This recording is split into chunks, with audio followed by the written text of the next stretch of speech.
Un requin-tigre attaque une mannequin très suivie sur Instagram, alors que la séance photo devait déjà être terminée.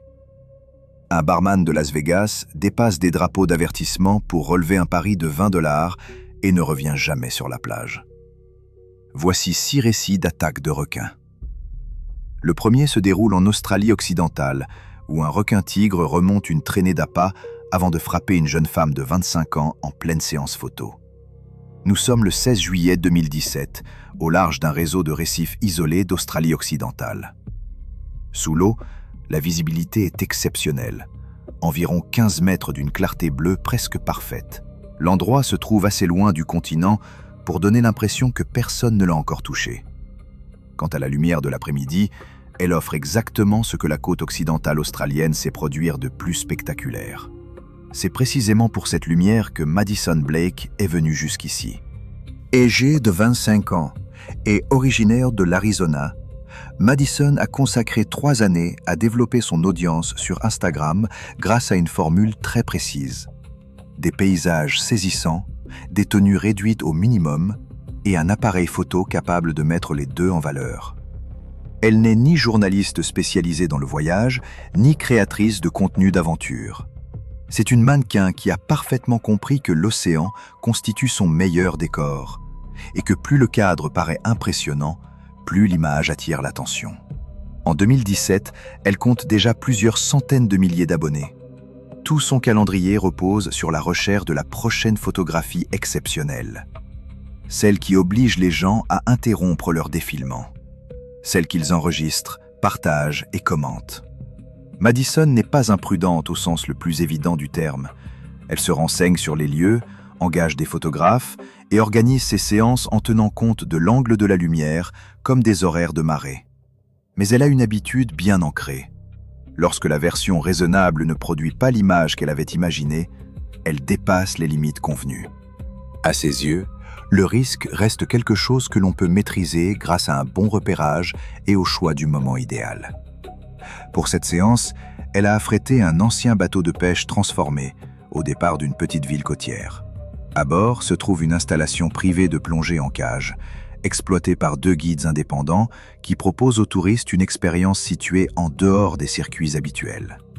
Plus tard, les enquêteurs déclareront n'avoir retrouvé aucun permis ni document attestant que cette activité disposait des autorisations nécessaires. La séance du matin se déroule comme prévu. La cage est descendue, les appâts sont jetés à l'eau, les requins arrivent. Depuis le bateau, le photographe immortalise Madison tandis qu'elle pose à l'entrée de la cage, dans l'eau libre. Un maillot de bain, une mer limpide et des requins visibles à l'arrière-plan. Des images propres, efficaces, exactement adaptées à son public. Le guide annonce ensuite que la séance est terminée. Mais il manque encore une prise de vue verticale et la lumière demeure parfaite. Madison veut obtenir ce que les images du matin ne lui ont pas donné. Une photographie réalisée par un drone placé directement au-dessus d'elle. Elle imagine son corps flottant à la surface, les requins évoluant en dessous, avec une composition entièrement symétrique et lisible depuis le ciel. Ce n'est pas seulement le genre d'image qui arrête le regard, c'est celle que les internautes capturent, republient et évoquent pendant plusieurs semaines. Elle demande un dernier passage. Les guides acceptent. Des morceaux de poisson sont de nouveau jetés dans l'eau. Cette fois, Madison quitte la cage et entre directement dans la mer, vêtue d'un maillot blanc. Elle se place près de la surface pendant que le drone prend de l'altitude. Les requins-tigres apparaissent fréquemment dans les statistiques des attaques côtières pour une raison particulière. Face à un stimulus inconnu, ils ne s'éloignent pas nécessairement. Ils viennent examiner ce qui se trouve devant eux. Les plus grands adultes dépassent 4 mètres et peuvent peser plus de 450 kg. Dans une eau chargée d'appât, une silhouette immobile à la surface présente exactement le profil susceptible de déclencher une approche exploratoire par-dessous. Vu depuis les profondeurs, le requin n'identifie pas une personne. Il perçoit une forme, des mouvements et différents signaux. Le drone continue de filmer. La surface reste calme. Puis un requin-tigre, qui tournait jusque-là sous le bateau, remonte brutalement. Il ne s'agit plus d'une simple approche. L'animal frappe Madison au niveau du cou et de la partie supérieure de la tête avec une force suffisante pour l'entraîner partiellement sous la surface avant même que l'équipage puisse réagir. Tout ce qui suit se joue en quelques secondes. Les membres de l'équipage parviennent à la sortir de l'eau tandis que le requin agite violemment la mer juste en dessous. Les services de secours sont contactés alors que le bateau se trouve encore à environ 29 km de la côte.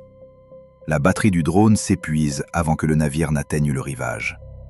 Madison n'était pas inconsciente du danger. Elle était ambitieuse, comme elle l'avait toujours été, et cette ambition lui avait jusque-là réussi. Elle connaissait les risques. Elle s'était préparée. Elle avait engagé des guides. Mais peu à peu, réussir la photographie parfaite était devenu plus important que savoir s'arrêter. L'instinct qui avait construit sa carrière est aussi celui qui l'a poussé à retourner une dernière fois dans l'eau. Après l'incident, les deux guides cessent leur activité. Malgré tout ce que l'enquête met au jour, aucun permis ni document d'autorisation ne sera jamais retrouvé. C'est ainsi que Madison Blake perd la vie, après avoir accordé sa confiance à une activité non autorisée et être retourné dans la mer pour obtenir une ultime image. La victime suivante connaît une fin tragique pour une raison très différente. Elle fait confiance à sa propre expérience et entre dans une zone dangereuse en croyant que 20 années passées sur l'eau suffiront à la protéger. Nous sommes le 3 août 2015. Au large de la Louisiane, le golfe du Mexique possède cette atmosphère particulière des journées de plein été. L'air est lourd, la mer est chaude et parfaitement immobile. La chaleur semble posée sur la surface, incapable de se dissiper. À environ 3 km de la côte, se dresse le squelette rouillé d'une plateforme pétrolière abandonnée. Depuis plusieurs années, les habitants qui connaissent bien le secteur évitent discrètement cet endroit. Pourtant, 3 hommes s'en approchent sur des motomarines louées. Ils font exactement ce que Caleb Turner a décidé qu'ils feraient: pêcher. Caleb a 34 ans. Chef d'équipe dans le bâtiment, il vit près de Bâton Rouge et pêche dans le golfe depuis qu'il est assez grand pour tenir une canne au-dessus du bord du bateau de son oncle. Dans presque toutes les pièces où il entre, Caleb est celui que l'on entend le plus. Pas au point de faire fuir les autres, mais suffisamment pour que tout le groupe finisse par s'organiser autour de ce qu'il a choisi. Sur un chantier, cette assurance permet de faire avancer le travail et de respecter les délais. En mer, avec 2 amis et une glacière déjà largement entamée depuis le début de la matinée, elle signifie que lorsque Caleb désigne la plateforme, personne ne propose d'autre destination. Chez les personnes qui fréquentent réellement cette partie du golfe, l'installation abandonnée a mauvaise réputation. Aucun panneau officiel n'interdit de s'en approcher. Il s'agit plutôt de ces avertissements qui circulent entre ceux qui passent beaucoup de temps sur l'eau. Les habitants ne viennent pas y pêcher. Caleb a déjà entendu une version de cette mise en garde. Mais en 20 années de pêche dans le golfe, il n'a jamais vu quoi que ce soit qui lui paraisse justifier une telle prudence. Dans sa logique, 2 décennies d'expérience personnelle valent davantage que des rumeurs rapportées par des gens qui, selon lui, ne se sont probablement jamais rendus sur place. Les 3 hommes s'amarrent le long de la structure. Pendant 1 heure, ils découpent leurs appâts et jettent des restes de poissons dans la mer. Du sang et des matières organiques se répandent ainsi de façon continue dans une eau chaude et lente, où les odeurs peuvent voyager très loin. Puis la motomarine de Caleb commence à caler. Du fil de pêche monofilament s'est enroulé autour de la grille d'admission et bloque le système de propulsion. La panne peut être réparée, mais pour libérer le mécanisme, quelqu'un doit descendre dans l'eau et retirer le fil à la main.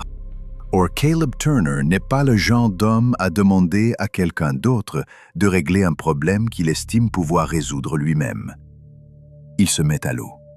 Il faut ici comprendre ce que sont réellement les requins bulldogs. En été, les eaux chaudes et troubles du golfe du Mexique, surtout près d'une structure fixe, constituent l'un des environnements les plus favorables à cette espèce. Parmi les grands requins, le requin bulldog est le seul à pouvoir circuler librement entre l'eau salée et l'eau douce. Il s'aventure dans des zones côtières peu profondes que la plupart des grandes espèces ne fréquentent pas. Son corps est massif, épais, conçu pour produire de brusques explosions de puissance. Les adultes mesurent en moyenne près de 2,70 m. La pression de leur morsure peut dépasser 90 bars. Dans une zone peu profonde où des appâts ont été répandus, ils ne passent pas toujours leur temps à tourner pour évaluer la situation. Ils réagissent aux éclaboussures, aux mouvements désordonnés et aux signaux indiquant qu'une créature proche pourrait être vulnérable. Depuis 1 heure, l'eau autour de la plateforme reçoit des morceaux de poisson. Caleb s'y trouve maintenant immergé jusqu'à la taille, les mains posées sur la grille, le dos tourné vers la mer ouverte. D'après son ami, il n'y a pratiquement aucun avertissement. Un instant, Caleb travaille encore sur le mécanisme. L'instant suivant, l'eau devient rouge. Une image tellement brutale que le cerveau met 1 seconde entière à comprendre ce qu'il voit. Le requin bulldog attaque par-dessous et par derrière. En un seul passage, il arrache presque toute la jambe gauche de Caleb au-dessus du genou. Une telle morsure provoque une perte de sang bien plus rapide que la plupart des gens ne peuvent l'imaginer. Ses amis l'agrippent immédiatement. Mais avant qu'ils aient pu le sortir complètement, une deuxième attaque frappe la motomarine avec assez de violence pour précipiter 2 d'entre eux dans l'eau. Le requin tourne à moins de 3 mètres de l'engin immobilisé, sans sembler pressé. Caleb ne quitte jamais cette étendue d'eau vivant. L'hémorragie déclenchée par la première morsure ne laisse pas suffisamment de temps pour qu'une évacuation aérienne puisse compenser les distances du golfe. Son ami reste auprès de lui et fait tout ce qu'un être humain sous le choc peut tenter en nageant sur place. S'accrocher à quelqu'un, essayer de le maintenir à la surface, tout en sachant qu'un prédateur tourne à proximité. Cela ne suffit pas. La distance entre la plateforme et toute aide véritable a toujours été le facteur décisif. Les 3 hommes l'ignoraient simplement jusqu'au moment où cette distance est devenue la seule chose qui comptait encore. Après le drame, les enquêteurs examinent les archives de l'entreprise de location. Ils y découvrent plusieurs plaintes écrites, déposées au cours des mois précédents par d'anciens clients. Toutes signalent un comportement agressif de requin près de cette plateforme précise. Ces avertissements étaient bien arrivés. Personne n'avait agi. Après l'enquête, l'entreprise ferme discrètement. Une réaction survenue trop tard pour protéger qui que ce soit, mais trop rapidement pour donner le sentiment qu'une véritable responsabilité a été assumée. Caleb était entré dans l'eau pour effectuer une réparation. Il n'y avait ni spectacle, ni pari, ni public. Seulement un homme habitué à régler lui-même les problèmes, debout jusqu'à la taille dans la mauvaise eau, par une chaude après-midi d'août, en train d'accomplir une tâche qui lui semblait banale. La machine devait être réparée. Caleb réparait les choses. Mais ce jour-là, son expérience n'a pas pu le sauver. La victime suivante, elle, se jette dans l'océan pour un pari de 20 $. Elle ne reviendra jamais sur la plage. Nous sommes dans la nuit du 24 mai 2014. Après le coucher du soleil, la côte atlantique de la Floride possède cette lourdeur propre à la fin du printemps. L'air chaud colle à la peau et ne semble plus bouger. Le fracas des vagues est assez fort pour engloutir les conversations. La plage n'est éclairée que par la lumière des maisons de location tournées vers l'océan. C'est le genre de nuit où les règles qui paraissaient évidentes 12 heures plus tôt semblent soudain pouvoir être négociées. Ce sentiment va compter bien davantage que toutes les personnes présentes ne peuvent encore l'imaginer. Dylan Foster a 29 ans. Depuis 6 ans, il travaille comme barman à Las Vegas. Dans cette ville, ce métier ne constitue pas seulement un emploi. Il finit par modifier la manière dont une personne perçoit le chaos. 6 années de nuits tardives, de salles bruyantes et de clients montrant leur visage le moins contrôlé ont donné à Dylan une tolérance au désordre que peu de gens développent. C'est toujours lui qui accepte le premier. Lui qui se dirige vers le bruit au lieu de s'en éloigner. Il a construit toute son identité sociale autour d'une conviction. Hésiter, ce n'est rien d'autre qu'avoir peur tout en cherchant une excuse raisonnable. Il n'est pas imprudent au sens médical du terme. Simplement, au fil des années, la distance entre un défi et sa décision de le relever s'est réduite jusqu'à devenir presque inexistante. La maison de plage a été louée pour un week-end d'enterrement de vie de garçon. À minuit, le groupe boit depuis 8 heures. Plus tôt dans la soirée, les sauveteurs ont installé des drapeaux d'avertissement le long de cette partie du littoral. Ils ont repéré de grands bancs de poissons appâts concentrés dans la zone de déferlement. Les postes de surveillance sont fermés pour la nuit, mais les drapeaux sont toujours plantés dans le sable. N'importe qui prenant la peine de regarder peut les voir.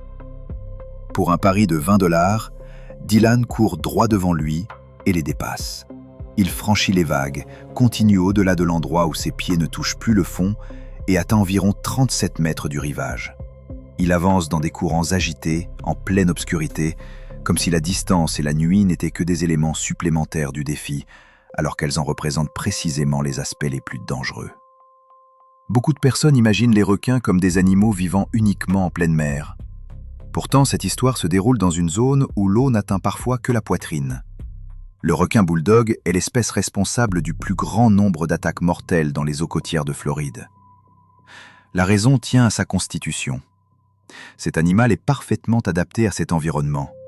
Il supporte une faible salinité, chasse dans des eaux chaudes et peu profondes et se trouve impliqué dans la majorité des agressions mortelles non provoquées sur cette côte. Il n'a pas besoin de grande profondeur. L'obscurité, la chaleur et la présence de proies lui suffisent. Lorsque les poissons appâts se regroupent près des vagues, les requins bulldogs se rapprochent du rivage. Ils ne viennent pas uniquement pour suivre ces poissons. Une forte concentration de proies transforme la zone en couloir de chasse. Et un couloir de chasse offre un lieu idéal pour une embuscade. Dans l'obscurité, une personne nageant avec force au milieu d'une mer agitée produit des mouvements irréguliers et déplace beaucoup d'eau. Pour un prédateur, ces signaux peuvent ressembler à ceux d'un animal en difficulté. Or, les requins bulldogs prêtent une attention particulière à tout ce qui paraît en difficulté.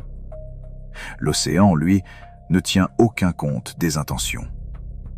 Depuis la plage, les témoins disent que la première attaque leur a donné l'impression que Dylan avait volontairement plongé sous la surface. Pendant quelques secondes, personne ne comprend exactement ce qui est en train de se produire. Cette brève confusion constitue la fenêtre durant laquelle tout bascule. Un requin bulldog le frappe au bas de l'abdomen. Ce n'est pas un simple passage exploratoire, mais une attaque franche. Le prédateur a déjà refermé ses mâchoires avant même que Dylan et lui aient pleinement conscience de leur proximité. Dylan se tourne vers la côte. Son instinct lui indique la bonne direction, mais cela ne suffit pas. Le sang et les mouvements désordonnés qu'il effectue en luttant contre les vagues aggravent encore la situation. Et toutes les conditions qui ont favorisé la première attaque sont toujours présentes. D'autres morsures surviennent avant que quiconque sur la plage puisse l'atteindre. À minuit, sur la côte atlantique, la différence entre arriver assez vite et arriver trop tard est infime. Cette nuit-là, il n'y en a aucune. Il n'existe aucune vidéo du drame. Les amis de Dylan observaient la scène depuis la plage, mais l'obscurité, la panique et la vitesse de l'attaque n'ont permis à personne d'enregistrer quoi que ce soit. Il ne reste que les récits des témoins, une portion de littoral et, le lendemain matin, un drapeau encore planté dans le sable. L'avertissement avait été correctement installé. Le protocole avait été suivi exactement comme il devait l'être. Le dispositif avait parfaitement fonctionné. Cela n'avait simplement servi à rien, car la seule personne qu'il devait arrêter l'avait dépassé en courant, dans l'obscurité d'une chaude nuit de mai, persuadé que les conséquences étaient réservées à ceux qui hésitent. Dylan n'a pas perdu la vie uniquement parce qu'il a ignoré un avertissement. C'était celui qui disait toujours oui lorsque les autres reculaient. Cette identité l'a accompagné jusqu'au dernier instant. Il ne croyait pas que le drapeau le concernait. L'histoire suivante est presque l'exact opposé. 15 années passées à travailler près de grands requins, tous les protocoles respectés et jamais le moindre incident grave. Ce qui arrive en septembre 2013 dans un aquarium privé de la côte texane n'est pas la conséquence d'une erreur commise ce jour-là par la victime. Le drame résulte de décisions repoussées ou ignorées pendant des années, bien avant qu'elle entre dans le bassin. Nous sommes le 4 septembre 2013. Au début de l'automne, la côte texane du Golfe connaît une immobilité particulière. La chaleur de l'été n'est pas encore retombée. L'air demeure épais et pesant, si bien que chaque espace intérieur paraît offrir un soulagement. Dans ce petit aquarium privé situé près de la côte, le bruit de fond est toujours mécanique. Les systèmes de filtration et les pompes fonctionnent jour et nuit. Le personnel répète les mêmes gestes, dans le même ordre, depuis si longtemps que le travail quotidien ne ressemble même plus à une succession de décisions. Cette familiarité va jouer un rôle auquel personne n'est préparé. Sofia Morales a 41 ans. Son parcours jusqu'à cet établissement a été long. Elle a commencé comme plongeuse professionnelle au large du Texas, dans un métier peu prestigieux mais techniquement exigeant. Elle inspectait des infrastructures pétrolières et examinait des coques de navires dans des conditions où l'environnement ne pardonne aucune erreur. Au début de la trentaine, elle s'est tournée vers l'entretien d'aquarium, lorsqu'un petit établissement privé a cherché quelqu'un possédant une véritable expérience de la plongée et pas seulement un certificat. Après le drame, ses collègues utiliseront toujours le même mot pour la décrire: méthodique. Sofia suit les procédures, non parce qu'on l'y oblige, mais parce que 15 années passées autour de grands requins lui ont appris ce que produit l'absence de règles. Durant toute cette période, elle n'a jamais connu d'incident sérieux. Sa discipline est bien réelle. Pourtant, sans que personne ne s'en rende compte, cette rigueur compense depuis longtemps les défaillances institutionnelles qui s'accumulent autour d'elle. Cet après-midi-là, un problème de filtration trouble l'eau de l'un des principaux bassins. La procédure ne laisse aucune place au doute. Avant d'envoyer quelqu'un nettoyer, tous les animaux doivent être transférés hors de l'enclos. Le déplacement doit ensuite être confirmé. Ce n'est qu'après cette vérification que le travail peut commencer. Le requin de sable n'a pas été transféré. L'enquête ne permettra jamais de déterminer si l'étape de confirmation a été oubliée ou si quelqu'un a simplement supposé que le transfert avait déjà eu lieu. Une chose en revanche est certaine. Sofia entre dans le bassin avec un bac destiné aux débris, sans savoir que le requin se trouve encore à l'intérieur. La visibilité est mauvaise. L'eau est si trouble qu'elle ne distingue pas clairement ce qui évolue à sa hauteur. En pleine mer, les requins de sable augmentent presque toujours la distance qui les sépare des plongeurs. Mais un bassin fermé, après une période de nourrissage, n'a rien d'un environnement naturel ouvert. Dans une eau opaque, un requin de sable incapable de battre en retraite et enfermé dans un espace qu'il ne peut pas quitter ne se comporte pas nécessairement comme les descriptions de l'espèce le laissent entendre.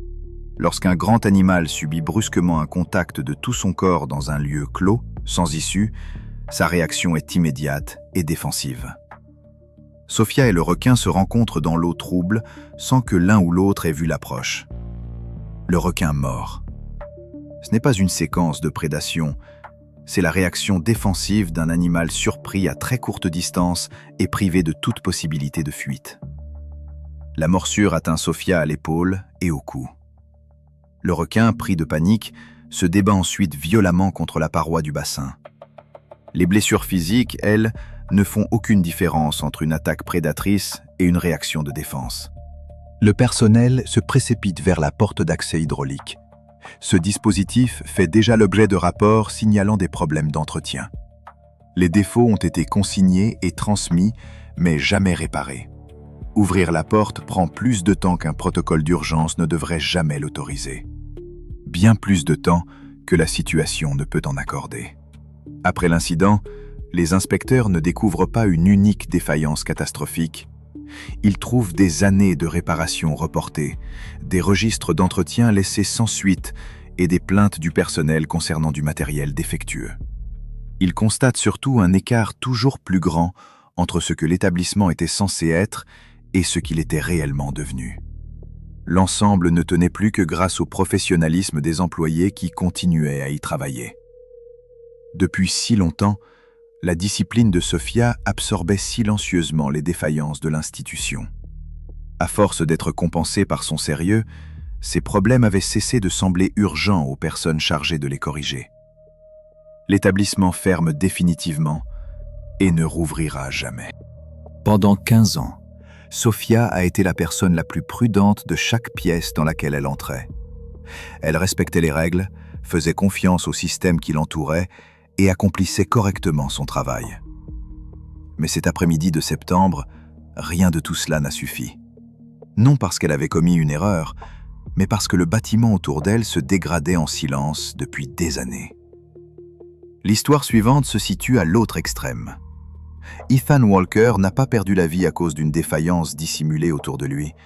Il l'a perdue parce qu'il a ignoré les avertissements, cessé d'écouter son guide et pris une décision imprudente de trop.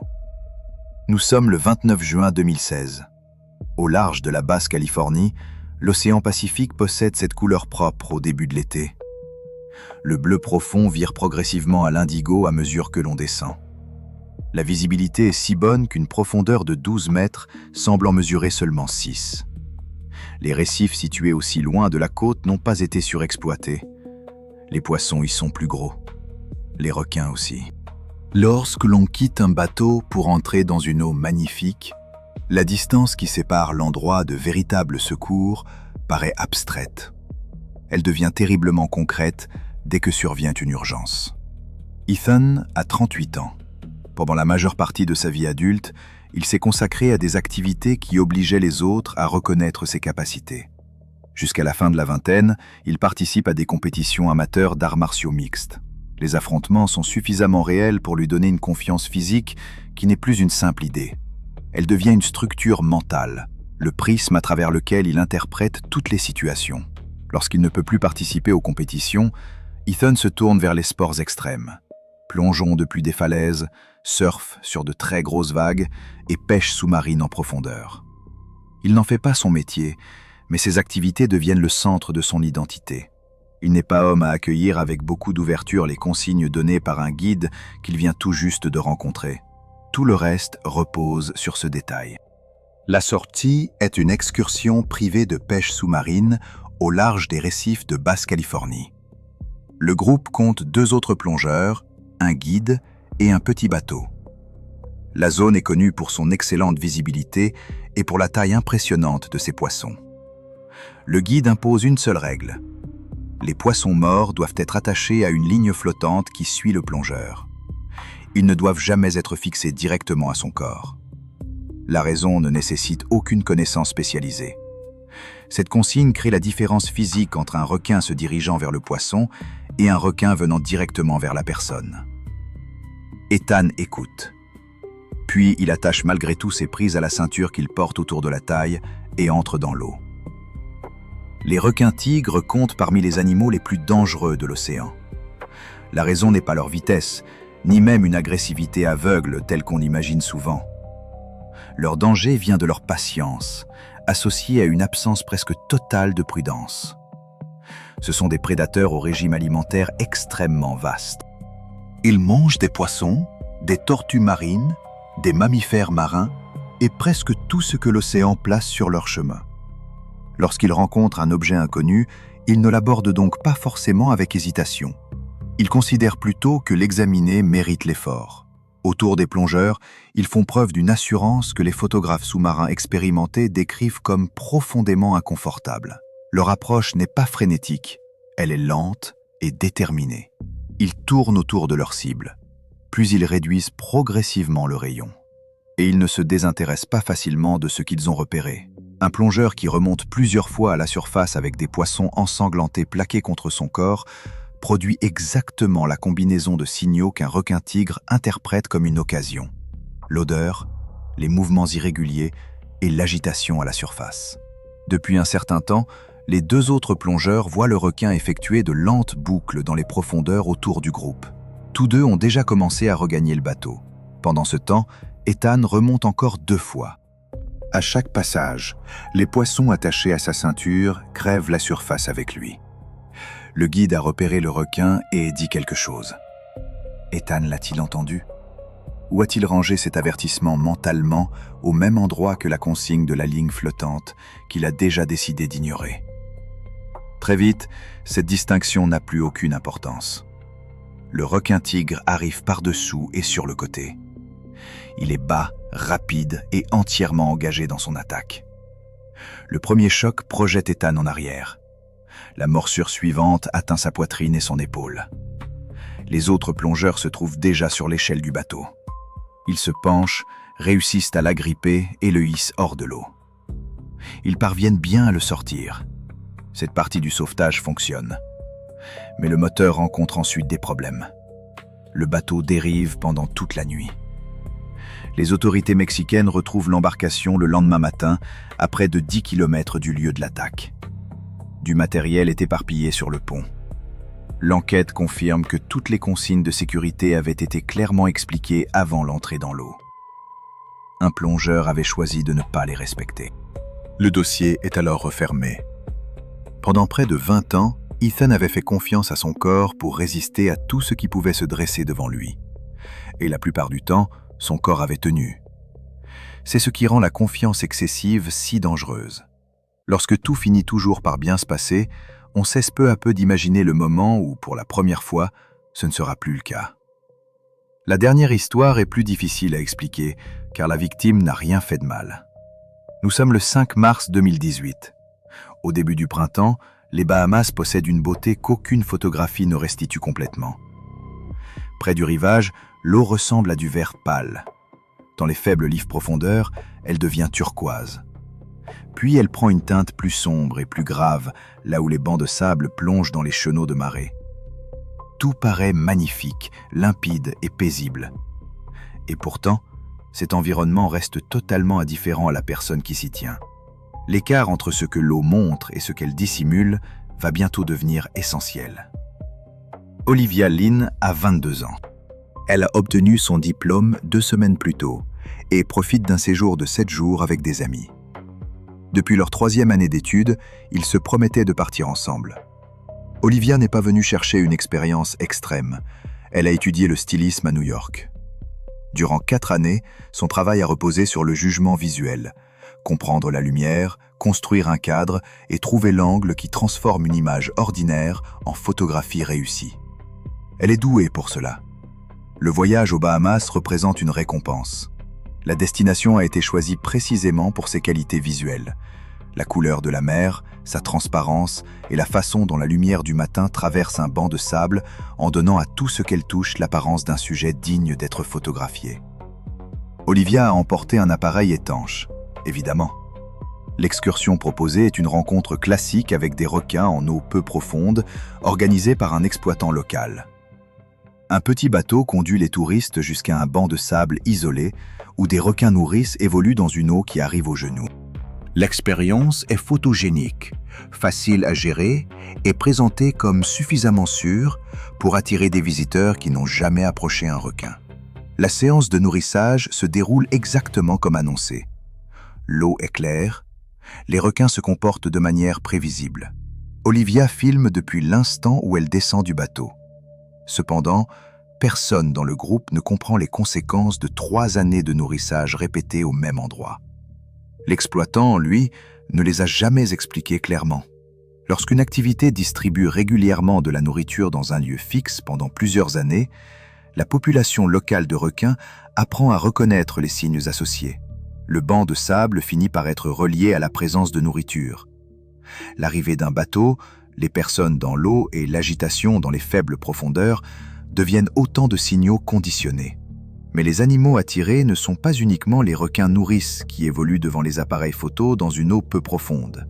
Des requins bulldogs patrouillent dans les chenaux de marée qui traversent ce type de banc de sable. Depuis la surface, ces passages sont invisibles. Ils ne se distinguent pas de l'eau peu profonde située de chaque côté. Les requins bulldogs sont territoriaux, s'attachent à certains lieux et perçoivent avec une grande précision les signaux chimiques produits par une séance de nourrissage. 3 années d'appât jetés au même endroit signifient également 3 années durant lesquelles ces prédateurs ont appris que ce banc de sable mérite d'être inspecté. Lorsqu'une personne se tient au bord d'un chenal, dans une zone devenue un site de nourrissage conditionné, elle produit des stimuli que rien dans l'expérience de l'animal ne lui a appris à traiter avec prudence. Le nom de requin bulldog peut laisser croire à une réalité moins grave qu'elle ne l'est. Dans les eaux tropicales côtières, il s'agit du grand requin le plus dangereux. Cela ne tient pas à une simple question de tempérament, mais au chevauchement entre son habitat et celui des êtres humains. C'est la seule grande espèce capable de passer librement de l'eau salée à l'eau douce, tout en chassant activement dans des chenaux de marée qui peuvent n'arriver qu'aux genoux. Elle supporte les eaux chaudes et troubles, ainsi que les passages peu profonds creusés dans les bancs de sable, là même où les touristes marchent. Pendant que d'autres espèces dangereuses restent au large, le requin bulldog peut déjà se trouver dans le chenal situé sous vos pieds. Son corps est massif, son museau court et ses attaques sont extrêmement puissantes. La morsure d'un grand requin bulldog dans le haut de la jambe n'est ni un simple avertissement, ni une exploration sans conséquence. Elle peut détruire les structures essentielles du membre. L'artère fémorale traverse l'intérieur de la cuisse. Dès qu'une morsure l'atteint, le temps disponible commence à disparaître. L'exploitant organise des séances sur ce banc de sable depuis plus de 3 ans. Il ne dispose d'aucune certification, d'aucun protocole de sécurité et d'aucun système définissant les zones dans lesquelles les visiteurs peuvent se déplacer une fois l'activité encadrée terminée. Après la séance collectively, la plupart des touristes retournent vers le bateau. Olivia part dans l'autre direction. Elle avance vers une zone où la lumière est plus pure et où moins de personnes encombrent son cadrage. Autour d'elle, les chenaux découpent le banc de sable, mais rien ne permet de les distinguer depuis la surface. L'eau qui les recouvre ressemble exactement à toutes celles qui l'entourent, transparente, calme et peu profonde. Olivia ne peut pas savoir qu'ils sont là. Personne ne lui a dit de les chercher. L'attaque surgit du bord d'un chenal, sans le moindre avertissement. Un unique requin bulldog arrive à grande vitesse et frappe Olivia dans le haut de la cuisse droite, précisément à l'endroit où le plateau de sable s'abaisse. La violence du choc la projette sur le côté, vers la déclivité du chenal. Du côté du banc de sable, l'eau n'arrive qu'à la poitrine. Mais le passage lui-même est plus profond, et le courant qui le traverse possède une force que rien ne laisse deviner depuis la surface. Les témoins voient Olivia tomber et perdre l'appui de ses pieds. Elle ne parvient pas à remonter correctement. La morsure, le courant qui l'entraîne dans le chenal et la perte de sang déjà commencée forment une combinaison qu'une personne seule, en état de choc, ne peut combattre. Ceux qui auraient pu tenter de l'atteindre n'arrivent pas jusqu'à elle assez vite. Le bateau refuse de démarrer. Pendant la séance de nourrissage, la corde de l'ancre s'est enroulée dans l'hélice. Le groupe ne peut rien faire d'autre qu'attendre un navire de secours venant de loin. Lorsqu'il arrive enfin, la marée est montée. Les traces de pas sur le sable ont disparu. L'appareil d'Olivia a été emporté et disloqué par le courant. À la surface, il ne reste que quelques seaux d'appât à la dérive et une perche à photographie à moitié immergée. Tous ces objets se dirigent déjà vers la mer ouverte. L'enquête découvre ce qu'elle devait inévitablement découvrir. Depuis plus de 3 ans, un exploitant organisait des excursions commerciales de nourrissage de requins sur le même banc de sable. Il ne possédait aucune certification, aucune infrastructure de sécurité et aucun protocole délimitant les déplacements autorisés aux visiteurs après la fin de la séance. L'activité est fermée. Olivia s'était simplement dirigée vers un meilleur angle. Voilà tout. Il n'y avait ni imprudence manifeste, ni volonté de dépasser une limite, ni décision qui aurait semblé mauvaise à une personne l'observant. Seulement une jeune femme de 22 ans, dotée d'un regard sûr et munie d'un appareil étanche, avançant vers la lumière. Elle est entrée dans une eau qui paraissait identique à toutes celles qui l'entouraient. Mais elle ne l'était pas.